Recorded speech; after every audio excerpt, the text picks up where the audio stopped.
beautiful. Atomic has developed a problem whereby it's not producing enough coffee. The quantities seem to be getting less and less regardless of how much water you put in there, and I suspect that what's happened is the tube has become scaled up. So we're going to take this to pieces and I'm going to show you how to address that problem. Now, we're going to take these two screws out, and these screws in the olden days were steel screws, and you can see these are still the original screws and they are pretty rusty. Although I do service this machine from time to time, it's worth taking your top plate off every now and again and actually just examining your screws, because if you leave them in there too long they will rust, and when you try and screw them out they'll just snap the heads off. If you are lucky enough still to have your screws intact and they're the original steel ones, my advice would be to replace them. These are M3 10mm screws. You can get them on eBay for just a few pounds or a few pence if you just need two of them.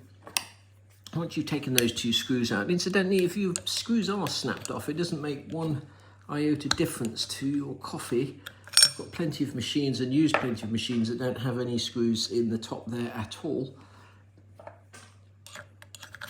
Sometimes the reason that your machine is blocked is because this plate is blocked. I don't think that will be the case because, as I say, we clean this machine fairly regularly.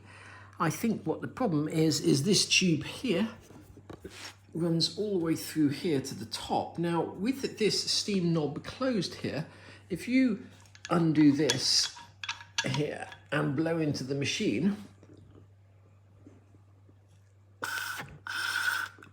you should be able to, the air should pass very, very easily through and out the top, and it's not. I can feel that it's constricted. To unblocking this tube, some things work better than others. In my experience, the best thing to use is a piece of braided brake cable like that. The fact it gets a little bit frayed at the end is good because it'll serve to break up the sediment or whatever it is that's blocking, and then you can just attach the other end to a drill and slowly revolve it round, and that should sort of help grind away any blockage. We've got one end of the cable attached to the drill and the other end we're going to slowly thread in there and see what happens.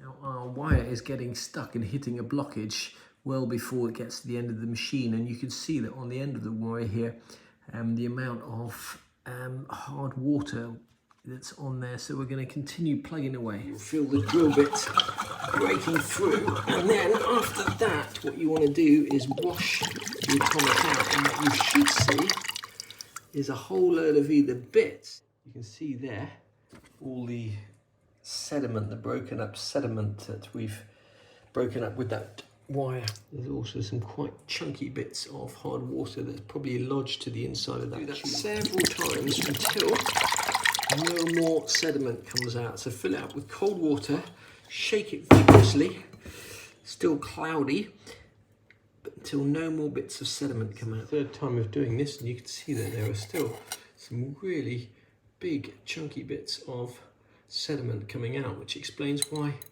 our atomic coffee machine wasn't working properly. Wow, it's about the 10th time we've done this, and I've cleaned an awful lot of coffee machines in my time, but I've never ever seen that much sediment come out of the machine. Look at that.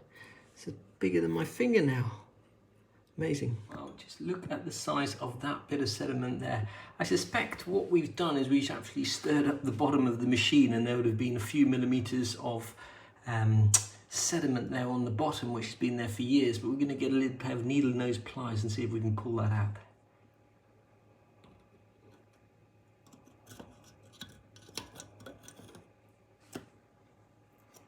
Okay, I suspected that's breaking up as I try and take it out. Wow, such a big piece.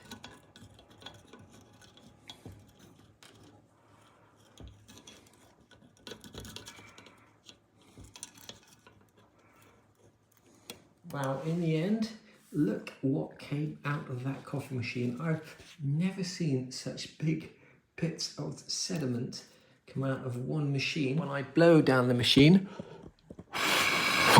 there's absolutely no restriction at all, as there shouldn't be. If you plan to do this and you want to cut a piece of brake cable, it's very difficult to cut, especially if you've got blunt pliers or wire cutters, so cut it the right length first time. You'll need about 40 to 44 centimeters to get all the way through the tube. And if you're getting stuck and you've still got this much sticking out, then you'll know there's a blockage halfway up that tube. That's looking better already, and look at that beautiful crema. We're using the Sage grinder. It makes a huge difference to the crema. Quite as good as my wife makes, but not bad nonetheless.